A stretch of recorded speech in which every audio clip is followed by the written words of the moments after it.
Hi all and welcome to this Lifestyle Choices GCSE PE Paper 2 video. It's slightly different today. I'm just going to do a PowerPoint kind of session today. Right at the end also, I'm going to have how to do kind of exam style questions on this topic too. Now, lifestyle choices can be positive and they can be negative. I'll go through that throughout this whole session. Let's start. Diet's the first one.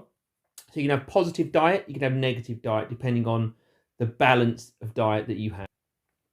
So you've got to ensure you have the correct level of calories. So the calories are the amount of energy that you consume through eating. Now you need to have the right level for your level of expenditure. So if you're very active, you've got to have a high calorie intake. If you're more sedentary, you're not as active, you need a lower calorie intake. That helps you maintain the correct body weight. When you exercise regularly, you need more calories. That's an obvious one, really. You're exercising, you're using calories quicker, you need to consume more. Eating a balanced diet. Now, I'm going to put a video out really soon on diet, and you've got to have those 7 factors: protein, carbohydrates, fats, minerals, vitamins, water, and fiber. Okay, you've got to have a balance of all of those. Although fats are traditionally known as being really bad, you need to have some in your body. This ensures the correct balance, okay? It allows for the right amount of energy, it helps you grow, repairs the body cells, and it maintains the healthy balance for the cells. Activity level, okay? Again, you might choose to have a lifestyle where you're active, or you might choose to have a lifestyle where you're inactive. Now, there are barriers for this. To see those barriers, check out my engagement video. And a lot of people put barriers there themselves. Oh, I haven't got enough time. I'm too busy at work. Oh, it's dark outside. But there are always solutions to those barriers. Okay, so often it's due to lack of time or having to look after children, or you're too far away from like local sporting and leisure facilities. Okay, also the cost of that activity might be too high, but you can still be active. So build your exercise around your lifestyle. You could ride or run to work. You could run locally. You could run maybe at your lunchtime during your work. You could meet up with friends and exercise because that helps you motivate as well. So you don't have to spend lots of money on membership for gyms or exercise facilities. You can do it locally. Balance of work, rest, and sleep. We often talk about the work rest balance and work lifestyle balance. This is about sleep too. So sleep's really important. It helps you recover from injury, helps you recover from exercise, helps you avoid illness, and it also helps you reduce the chance of fatigue. Working and exercising is really good because it actually helps you have deeper sleep, and deeper sleep's better for you. But timing that work and exercise is really important. If you do exercise too late at night, it can energize you because of those release of hormones and reduce the point at which you fall asleep. Okay, so that's really important that you time exercise. Having rest days. So you probably talked about this during your principles of training sessions.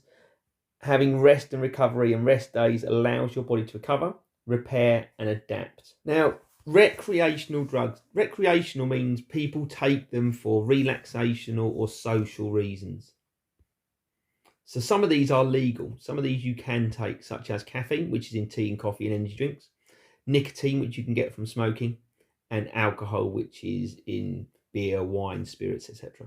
Caffeine can affect your sleep and excretion. So it can disturb sleep.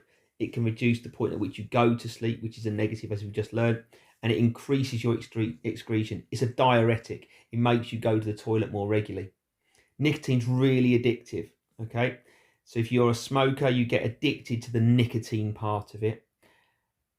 And it's not that on its own that's dangerous, but all the other parts that are in the smoke, the chemicals that are in the smoke, can damage the lungs, create cancer and high blood pressure and stroke. Alcohol is the opposite of those two. Those two are stimulants. They kind of increase your reaction time and nervous system. Alcohol is a depressant. It slows you down. Calms you down in many ways, can reduce anxiety, but large effects have a massive effect on brain functions. Your sight and your hearing are reduced during the point of having too much alcohol. And because of this, it's banned during some sports, such as motorsports, as reaction time being slowed could lead to danger and crashes. The illegal drugs, okay, such as street drugs, such as cannabis, cocaine, LSD, heroin, etc. Okay, there are other ones. I didn't want to add all their names on there. These are highly addictive, and the different drugs have different side effects which affect your physical, emotional, and social health. often these have serious impacts and can lead to death, can lead to long-term emotional issues. Smoking. By stopping smoking, you can reverse some of the damage that has happened to your lungs. The lungs can repair themselves. So if at an early enough time you stop smoking, you can go back to somewhere near normal and resume the CV fitness maybe that you used to have. So some of that damage can be reversed. Smoking leads to a shortness of breath, which means not enough oxygen is able to pass into the bloodstream and not enough CO2 can be excreted out.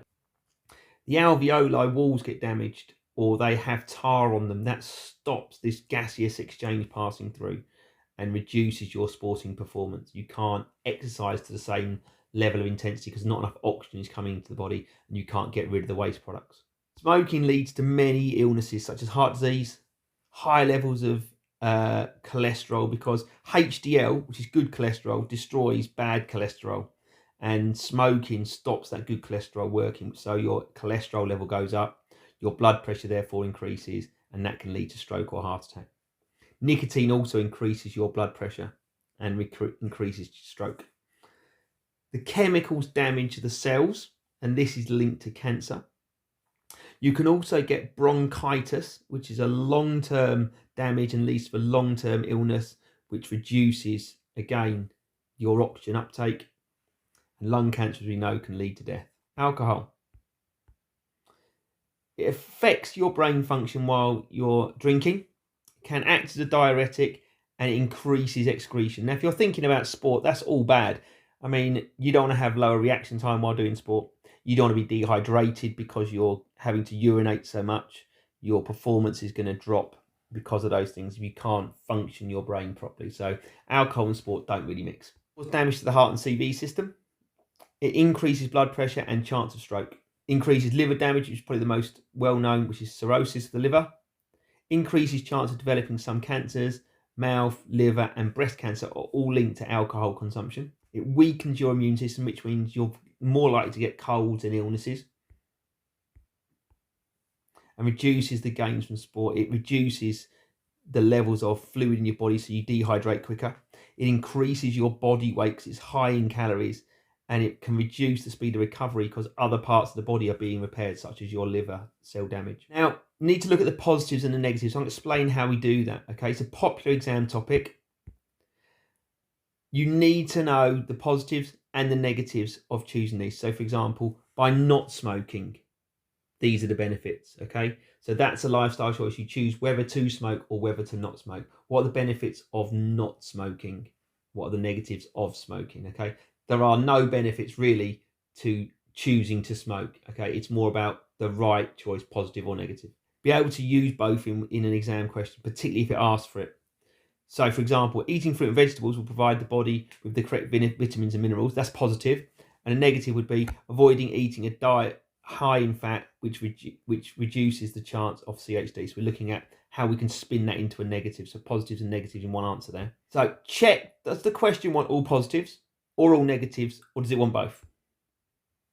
If lifestyle was mentioned in the question, it wants you to talk more than fitness and exercise. It wants you to talk about alcohol, cigarettes, etc. If performance is mentioned, link the two together. That has been common recently.